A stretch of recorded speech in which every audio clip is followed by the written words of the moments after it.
Good evening, everyone. Thank you for joining the Access webinar tonight for this evening. And as you can see, Dr. Trapani is having some technical difficulties. Her camera is not working, but that's okay. We're going to keep moving forward. So with that said, thank you everyone for joining. And tonight's webinar is going to be spoken by Dr. Talboy and Dr. Trapani, and they're going to be discussing supporting the academic and social emotional education of students with X and Y chromosome variations.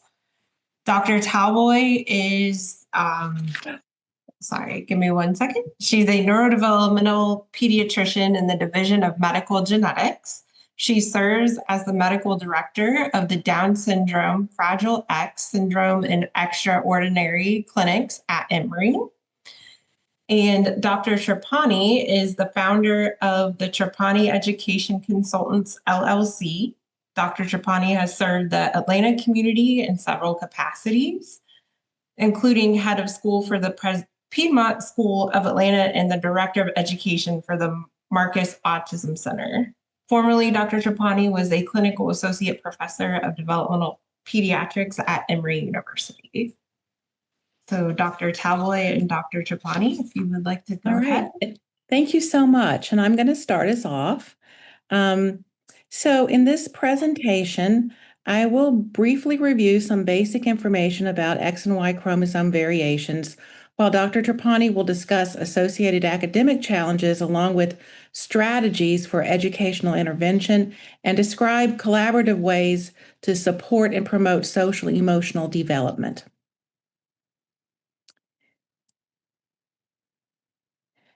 The incidence of X and Y chromosome variations is felt to be about 1 in 500 live births. So collectively, these are really not considered rare conditions. However, it should be noted that with the advent of non-invasive prenatal genetic screening, or NIPS, our knowledge of the incidence is probably going to change as research moves forward. Pregnant women are now being offered non-invasive prenatal genetic screening, which identifies extra doses of certain chromosomes, such as the X and Y chromosomes or chromosome 21 and 18. When NIPS conveys increased risk for X and Y chromosome aneuploidies, then diagnosis should be confirmed. This can be done either through amniocentesis or postnatal genetic testing of the infant. Diagnosis is really important because it will enable physicians to be alert for possible associated conditions, and appropriate monitoring can be done. We are learning more and more about associated medical risks for infants and young children with sex chromosome trisomies. For those of you who were at the recent Access Family Conference, you may recall or may have seen Dr. Tartaglia present some findings that have emerged from the Extraordinary Baby Study, noting higher rates of problems such as mild congenital heart defects, feeding problems, positional torticollis, allergies, eczema, early language, and gross motor delays. So this information, which is pretty new, can be really helpful and inform pediatric care and developmental monitoring in the early years and guide expectations for referrals for therapy. In older children, we may see the emergence of learning disabilities and problems with executive functions. Social challenges and difficulties with emotional regulation are also more common and may have significant impact on quality of life. So, consequently, timely interventions and individually tailored educational strategies delivered in supportive environments promote the best outcomes.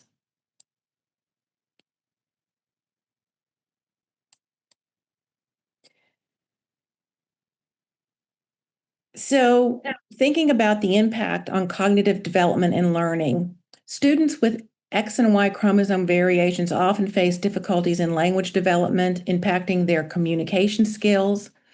They may have deficits in language and communication that can impede the acquisition of other basic skills.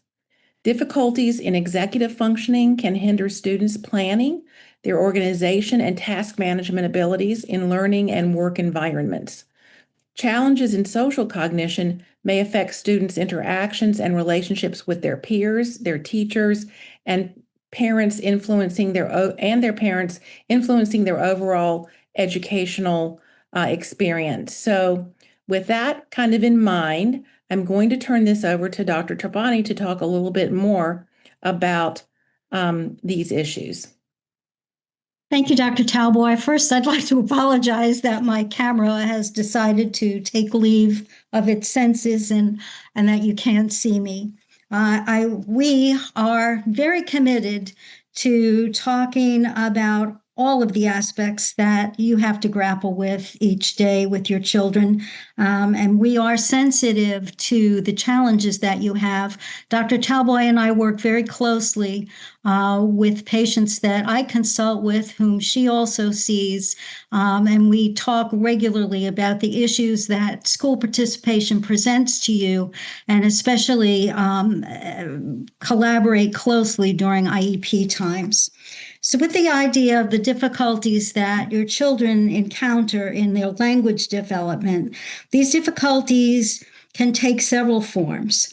They can have issues with receptive language and expressive language, both understanding what is said to them and articulating the questions, concerns, or statements that they have. They may also encounter, with this whole idea of deficits in receptive and expressive language, processing issues. By that, we mean that there is a lag between what is instructed, what is said, what is commented on, and the time that it takes our kids to understand what they're supposed to do, what somebody's saying, why they're saying it, and how to act on it. They also have pragmatic language skills, which really concentrate in the social sphere of language and does not isolate itself just to the spoken word, but extends as well to nonverbal language. Kids have difficulties not only not understanding spoken language, but they don't interpret visual cues appropriately, hand gestures, or facial expressions. They also have difficulties in shifting their language from one audience to another audience. The way in which you speak with your parents or your friends is not the way that you speak with your teachers or to a doctor or to a police person. So it's multifaceted. It isn't just one area of language. There are many different challenges that our kids experience all at one time. The way that I always like to recommend that people address this so that language can become easier and that the translation of things is faster is if we build solid vocabulary skills. And that should begin early on, from simple words to phrases. Words matter. Words are hard. We should start building vocabulary books, even with kids in early intervention, so that they know what a word looks like. You talk about what a word means. As they get older, you help them look up simple definitions of words, and then you let them find pictures that illustrate what that word means so that they're building their own vocabulary books. This should happen all throughout school so that they become more facile with the use of words. When speaking to kids who have language deficits such as these, speak simply, speak clearly, speak slowly. Constantly check in a friendly way. What did I say? What are you supposed to do? Can you show me? Executive functioning is developmental. In young children, it's best developed by modeling, talking about sequences. First, we do this, then we do that. First, next, last. Work with sequencing puzzles, lacing cards, and looking at simple picture schedules or more complicated schedules as time goes on, so that there's a photograph of a child doing the activity is labeled. As they finish the activity, it gets put in the finish space, and there's a reinforcer, and you move on. Help children understand that they're completing 1-step, 2-step, 3-step tasks. Constantly be practicing with them, embed them into your day so that they get used to the organization of things. As kids progress to elementary school, middle school, and high school, there is an absolutely wonderful program for executive functioning. It's the only one that I recommend. It's been developed over 40 years of research. Comes out of Harvard, Lynn Meltzer's clinic in learning and development. It's called the SMARTS program. It stands for strategies, motivation, awareness, resilience, talents, and success. Dr. Meltzer has an annual conference at Harvard every year in March. This is a virtual program. It has an assessment as well as interventions built into it. It is splendid. You could do it at home. I highly recommend it if executive functioning in this area of deficit for your child. Social skills training does not typically generalize to natural settings. So you can go to all the social skills programs that you want, and they may master those skills in that social skills clinic. But the research is clear that those skills don't generalize to natural settings. And so my recommendation is that social skills should be embedded automatically in natural settings, and you model and practice in the natural situation all of the social skills that you need to build in. The settings should be selected by your child. Joining a sports team, a baseball team, a swimming club, drama program, art program, cartooning program, music lessons, joining a group of musicians, going on field trips to history centers or to plays, whatever your child likes, so that in the natural setting and with help, they develop conversational skills, greeting skills, asking questions, answering questions, all of the skills that you need to be able to go along and get along in a conversation. But it should really be based in an area of your child's interest. Slide, Amy, please. Okay, I want to start this section by acknowledging that we understand how difficult the preparation for an IEP and the process of going through an IEP is for families. My feelings about IEPs have gone through huge changes over the course of time and over the course of the changes in the resources. At this point in time, I'm very much encouraging people to be diplomatic and to think of themselves as ambassadors for their families. Resources are slim. The education system and the teacher preparation program and the whole education system is going through huge changes. There's a teacher shortage. Funding for special needs children is being cut or being reappropriated.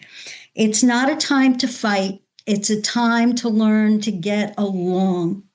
But that doesn't mean at the same time that what I'm suggesting is that you be satisfied with whatever you're given.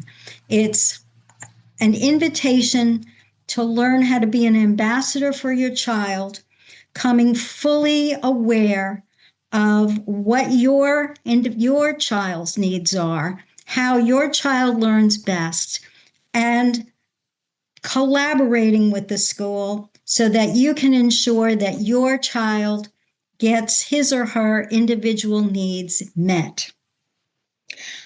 Individual education plans should not be cookie cutter, cut and paste programs. I've read thousands of them. Most of the time they are cut and paste programs. One of the responsibilities, unfortunately, that you must assume is staying on top of the assessments that your child receives, paying attention to the grades and the tests that your child is taking on a weekly basis, so that when you go to that IEP meeting, that you can be assured that you're asking for your child's IEP to be based on the results of an individual assessment, which would be IQ tests or language tests or behavior tests, and criterion-based assessments, which would be the weekly progress tests that your child receives, so that the goals and the levels of achievement are set based on your child's strengths, weaknesses, and interests. This should be true for speech and language, for OTPT, and it also should include any private services that you receive by psychologists, behavior therapists, art therapists, and MDs.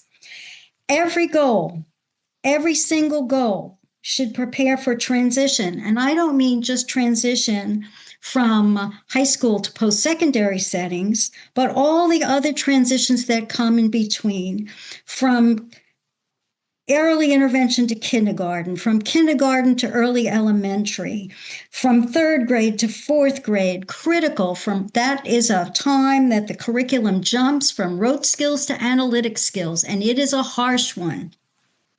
Please be mindful that the reading research says that if a child in the third grade isn't reading solidly at the third grade level at the end of the third grade year, that child may have reading difficulties throughout the course of the remainder of their education. So you want to be very vigilant early on to the end of the third grade about how your child is progressing in reading, so that that transition goes smoothly. Another big transition is from sixth grade to ninth grade, and then from high school, to post-secondary settings. Because once the school has finished its responsibility at the end of the 21st year, that's it. The school will no longer be available. So you need to make certain that these skills are accomplished and acquired before the end of that high school time. Invite everyone you're working with to share findings and suggestions so that you really are a collaborative team. The school wants to do the best that they can. The best that they can might not be as good as your child needs. So you really would be well served by finding those persons in the community that can accompany the team that's working at the public school. Underscore the strengths that your child has. In the school system, when we're working with kids, many of us have a tendency to talk too much about what the child does not yet do, what the child's abilities are, or what their inabilities are. Function first on finding what your child's strengths are, what their talents are, what they're interested in, and use those interests to pivot to all the other areas that they're experiencing difficulties with. Finding an interest is really an inroad to everything. For intervention, when they set goals every year, please don't let them set goals at 50% or 30%. The research on mastery is that a child really needs to master a goal at 90% in order for it to generalize to multiple settings. So that if a child reads at home, that child can read at school. If they read at school, they can read at home, they can read in the library, they can read on the bus. Critical. Set the tone for collaboration in these meetings. Again, with humor, with interest, without being threatening, you can convey all of this information to a team and hope that they'll work with you. If I think the school in this particular point in time sees that you've got ancillary services that you have invested in, and you encourage the school to work with them and those people to work with the school, I am seeing more and more that this model is working. Slide, please. Differentiated instruction is similar to the whole idea of individualized programs, Become familiar with the way in which the school is teaching reading, teaching math, teaching writing. Look at the materials. Talk to your child about what interests them, what they understand, what's challenging, and consider the idea of materials and approaches really makes a difference. Each child is motivated by a different set of things. So try very hard to then introduce or talk to the school about introducing skills in multiple ways with multiple materials in multiple settings. Always think about real life situations so that you can make a connection with what the child is striving to learn and giving them an idea of why they're trying to learn it. So that our kids don't make natural connections. You've got to help them make them by introducing different materials and different experiences. As much as possible, understand that formal instructional times are very anxiety provoking for our kids. If there is computer-assisted instructional materials available during free time and at home after school, that enhances the time to learn. That provides even more trials for teaching and for learning so that they do get mastery at a higher level. Some programs, for instance, for a reading program from pre-K to high school is the Lexia program. It's referenced in our sources. It's individualized. There's an assessment. There are feedback loops. It aligns with state standards, and it gives kids privacy. No one has to know what they're struggling with. They're able to learn to read at their own pace in their own time. It has built-in reinforcers, and the research is robust so that many children make gains of 1.5 to 2 years after using this program. Make sure that you've got the accommodations that your child needs built into their IEP. Time to learn, extended test and project time, assistive technology, provision of guided notes, break lessons and tasks into meaningful chunks, manageable chunks. Are they seated? Or are there practice tests? Do they have a private test setting? Present real-life connections. Are apps and websites and games available to them? Identify a teacher or a staff that can be a touchstone so that they have one comfortable person they can go to if they're upset or they are confused, but they're too embarrassed to say so in front of anybody else. Constantly get and give regular feedback. Get feedback from them. How's it going? What's hard? What can I do? As well as you're taking the time to say, I know this was difficult, but boy, you really made some progress this week. And build in a reinforcer. There is nothing wrong with that. Slide, please.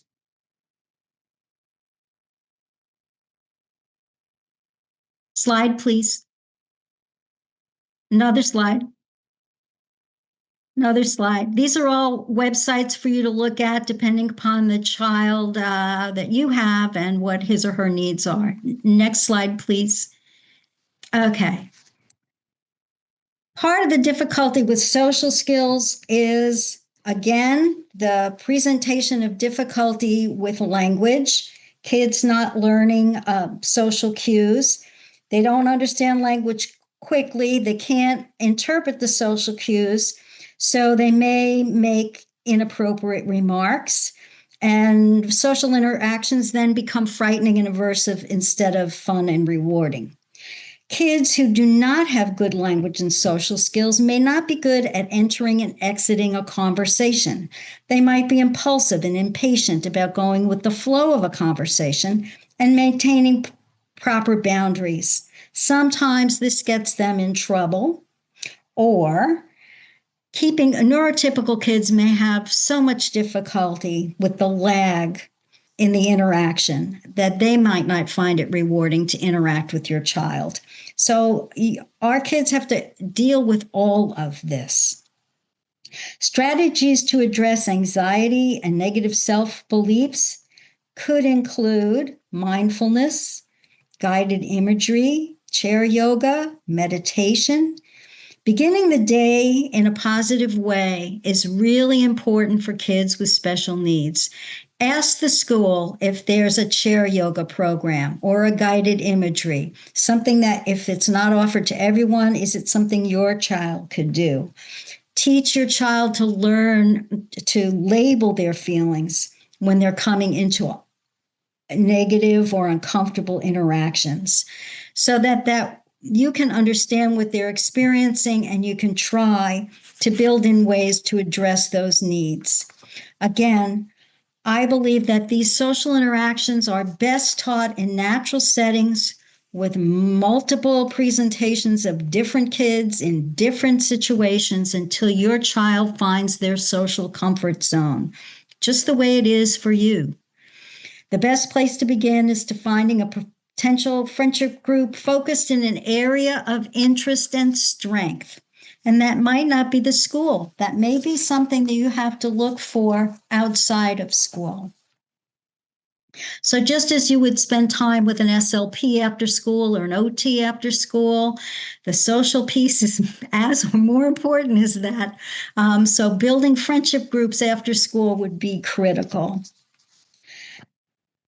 The reason for that is that ultimately it's not a child's IQ or their grades in school that predicts their success in life or your success in life. Rather, it's the ability to get along and to navigate friendships in childhood. There is a correlation between lack of friends in childhood with depression, social isolation, and mental health issues in adulthood. And so it is an area that we should be aware of. The people from Denver have published incredible research on some of the long-term effects, and that is one of the things that they're reporting is social isolation. And in point of fact, that's true in practically every category of special ed in terms of adult research, even though the research is weak and there's not enough of it, is that these folks are socially isolated even when they've completed school and even if they get and keep a job.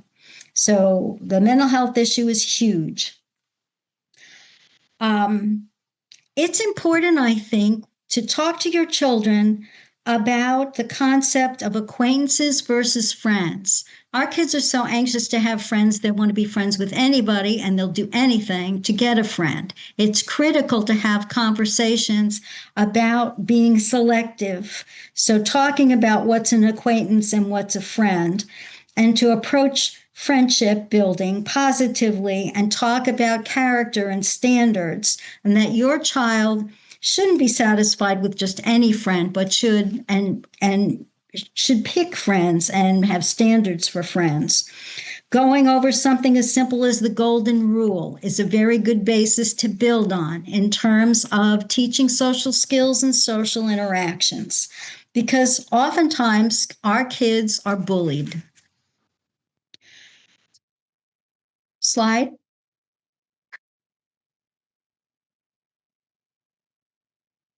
Next slide. All right, these are some of the websites that you can consult in terms of building social and emotional learning. Next slide, please.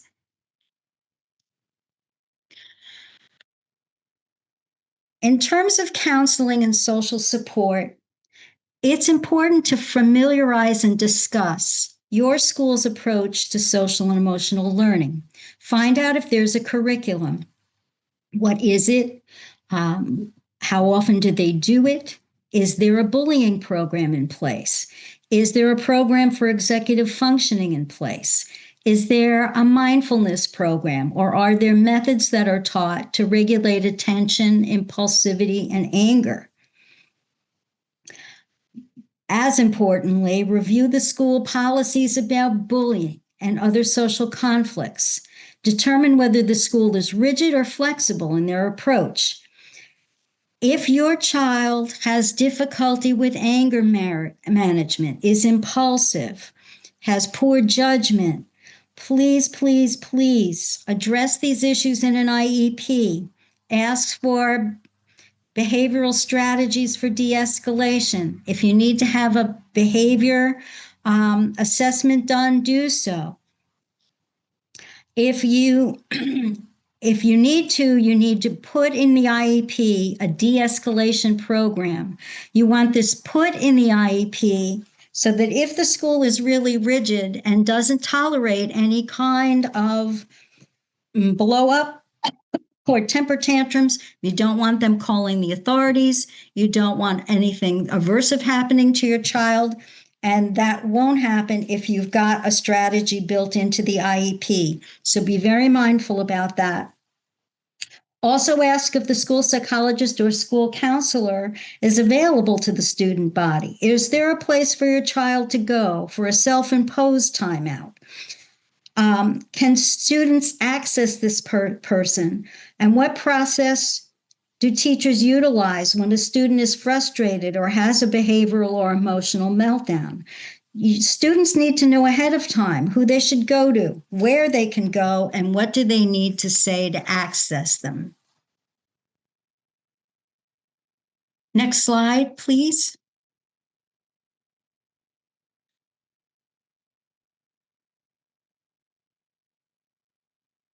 I think that rather than waiting each year for the IEP,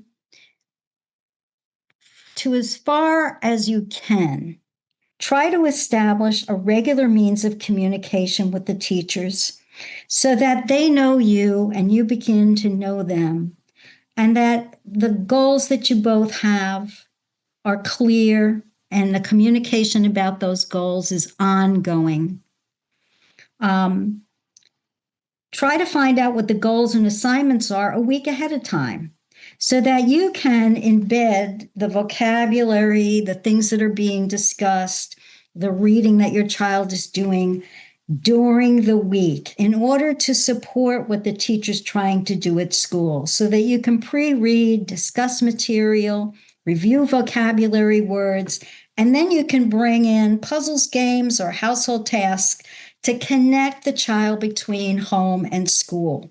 Often our kids treat home and school like they're silos. They do much better if we break that down and they know that it's a seamless endeavor. Next slide, please.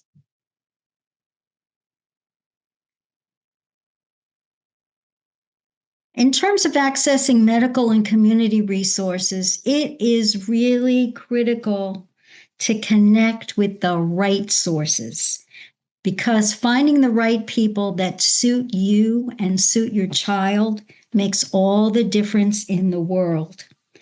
Take the time to find out what the training is, what the experience is, what the perspective is, so that hopefully you would share those perspectives so that you're speaking the same language and you're not wasting time. Do your homework, ask other families and other professionals that are working with your child who they would recommend for speech and language therapy, for OT, for behavioral interventions, for therapy, for developmental pediatrics, for some of these social events that you will need to join in order to build social skills with your children. Ask the person once you start to work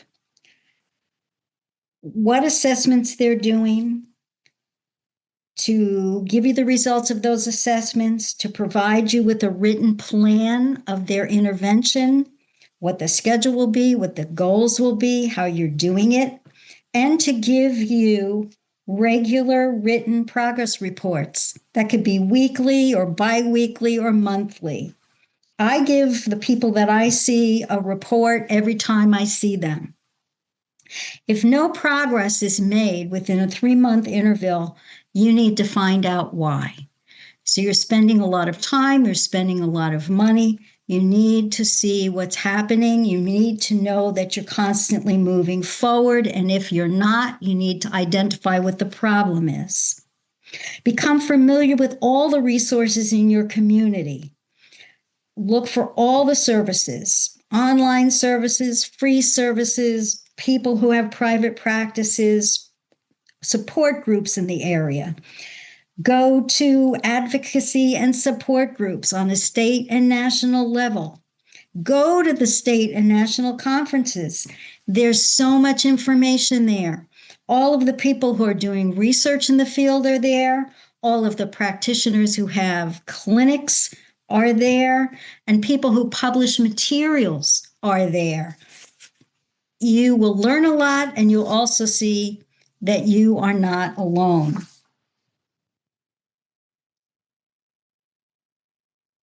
Now, one of the reasons why I'm encouraging everyone, even though I know that everyone has limited time and that you're working and that you're running a household and you have many people in your family other than the child with needs,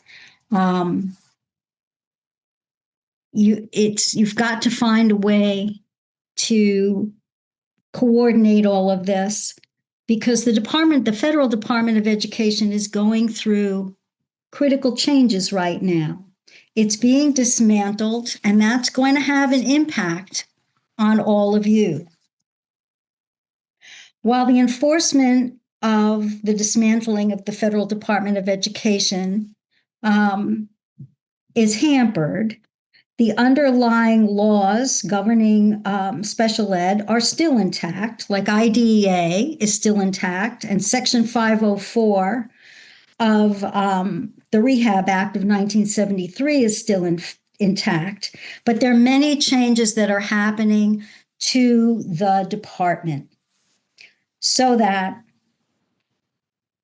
since August, half the workforce in the Department of Education federally has been eliminated. Some of the funds from Title I programs have been eliminated. Those funds supported teacher preparation programs. They supported reading programs, and now they are no longer available, or they have been cut back markedly. Each year,